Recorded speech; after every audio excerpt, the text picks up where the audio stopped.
The Black Rose was never a cure. It was a weapon, a failed Garlean attempt to turn Doma's Voidsent into a blade for the first. Its petals pulse with corrupted ether. The mother crystal's shard in the warrior's hand flickers a silent echo. What did they uncover in its hollow throb that made them bury this horror? The Black Rose was no remediate, was a weapon. Garlean scientists twisted Doma's Voidsent into a blade against the first, binding them in the 13th reflection. The rejoining collapsed. Darkness flooded the shard, devouring alchemists and schematics alike. What did they glimpse in its before the rose turned on its makers? The mother crystal's flicker wasn't an echo. It was a warning. The Black Rose weaponized the void's hunger. Corrupted ether flowed through its petals not to purify, but to magnify. Tiered Voidsent became chaos engines, tier I mimics, tier Roman 13 plus fragments of fallen ancients. Each pulse sharpened their malice. What did Garleans discover when their bioweapon bloomed? A flaw in the design. The rose didn't merely amplify reconstructed asterisk. Primal architecture hidden in Voidsent DNA stitched to mimic the first's form. A body, a weapon, a failed god. Dynamis burned with emotion, not ether. The rose fed on that fire, weaving rage into its core. Garlean scientists watched their creation lunge not at the first, but at its makers. A child does not strike the mirror. It shatters itself. The project was buried, not destroyed. The rose's roots still drink from Doma's void, its thorns remember. When the mother crystals flickered their warning, they spoke too late. The void had already learned to wear the first's face. And in that mimicry, what is a weapon that cannot tell master from prey? The Black Rose did not heal the aether-drought, it weaponized the void's hunger. Corrupted ether flowed through its petals, not to purify, but to magnify, turning tiered Voidsent into engines of chaos. Tier I mimics. Tier Roman 13 plus fragments of fallen ancients. Each pulse of the rose sharpened their malice. What did the Garleans discover when their bioweapon bloomed? A flaw in the design. The rose did not merely amplify reconstructed asterisk. Primal architecture hidden in Voidsent DNA stitched together to mimic the first's original form. A body, a weapon, a failed god. Dynamis burned with emotion, not ether. The rose fed on that fire, weaving rage and grief into its core. The Garlean scientists saw their creation lunge not at the first, but at its makers. A child does not strike the mirror, it shatters itself. The project was buried, not destroyed. The rose's roots still drink from Doma's void, its thorns remember. When the mother crystals flickered their warning, they spoke too late. The void had already learned to wear the first's face. And in that mimicry a question, what is a weapon that cannot tell its master from its prey? Word count 252. Azem the First bore its thorns through the sundering. A scholar king's soul bound to steel, he wielded it until the 13th reflections collapsed toward the blade end, his essence from the world. The Allegan Empire reforged its fragments into a key, a tool to unlock Midaean's sealed song. But when the final days came and Dynamis drowned the stars, Charlayan's archivists buried the relic deep, fearing what it might awaken. Graha Togas exhumed it later, dissecting its ethereal veins in pursuit of lost knowledge. Now the warrior of light carries its shard, a splinter of Azem's grief, a mirror to the experiment's end. What did the Garleans see in its petals that made them turn away? Not failure, but a truth too vast to weaponize. The Black Rose does not forget. It remembers the hands that shaped it, the civilizations that shattered against its stem. A weapon that cannot distinguish creator from victim. And in its silence, a question: who bears the weight of a tool that outlives its purpose? In the Fifth Age, the Black Rose did what it was never designed to, dorkindled the first's form from Voidsent husks. Not a weapon, but a womb.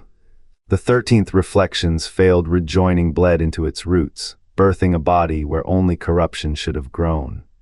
What stirs when a shard's wound becomes a cradle? The Black Rose did not wither, it endured. Its thorns, honed by etheric fire, still whisper to the wind.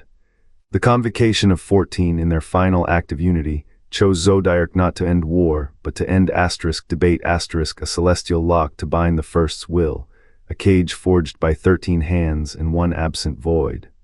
Yet the black rose there would be key, bloomed in defiance. Its petals, ink-dark and pulsing, held no cure. Only a question: what becomes of a weapon when its architects flee the answer? The Garlean labs, now dust, reeked of iron and ozone. Technicians spoke in hushed tones of asterisk reflections, asterisk etheric echoes of rejoining, twisted by demand sentience. The Ascians, ever patient, watched. They needed no DNA, no stolen blueprints. They had already written the script of collapse in the star's slow decay. The black rose was not their work but their punctuation, a period at the end of an empire's hubris. To touch the rose is to feel the weight of 1,000 failed rejoinings. Its stem, gnarled by etheric feedback, hums with the voices of the first who never consented. The 14, in their desperation, saw only a weapon. They did not hear the silence between heartbeats, the Scion's breath, steady and cold, as they turned Garlean ambition into another rung on their ladder of ruin. What did they find, those engineers, in the rose's core? Not power, not victory, a mirror. Their own faces, reflected in the void they sought to conquer. The Convocation's unanimous vote for Zodiarch was not courage. It was surrender, a mass exodus from the truth that the black rose kept alive. Creation is never clean. Every bloom demands a burial. The Ascians remember. They remember how the Garleans' failure became their tool. How the rose's roots, ignored and cursed, now tangle with the same ether the 14 feared. What grows when a weapon outlives its makers? Not hope, not redemption. A warning: the black rose is no relic. It is a wound that will not scar. And in its shadow the Ascians wait for the next hand to pluck it, the next soul to ask, asterisk what if, asterisk. The sealed in a Garlean silo beneath Doma, the next entombed in frost, asterisk slow, unending collapse. The air hums with dormant ether, a relic of failed ambition. No cure, no salvation. A weapon forged in hubris, abandoned when its cost became clear. The warrior of light carries a shard of Azim's sola witness to this silence. What did the Garleans learn in their experiments? That the Voidsent's hunger could not be controlled. Or that the first's shadow lingers in every twisted strand. The silo's walls bear no answers, only the weight of what was buried. Time calcifies the rose's purpose, its final secret sealed beneath layers of regret. The Ascians wait, the crystal waits. And the frost, unbroken, holds its breath. In its thornless stem, ether's duality coalesces. Creation, destruction when forces bound in a single bloom.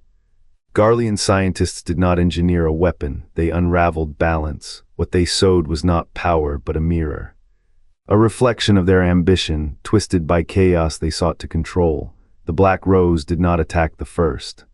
It echoed them, a void given form, a wound that bled backward. To weaponize Doma's horrors was to invite reckoning. The frost sealing its purpose was no accident, it was mercy. Ether, in its paradox, refuses to be owned. The Garleans reached too far, the universe answered in thorns. What remains is not failure, it is a monument to hubris. A reminder: every creation carries its undoing. The black rose does not wither, it waits, silent. A testament to the price of playing God. Which wielder does the black rose's story truly belong to?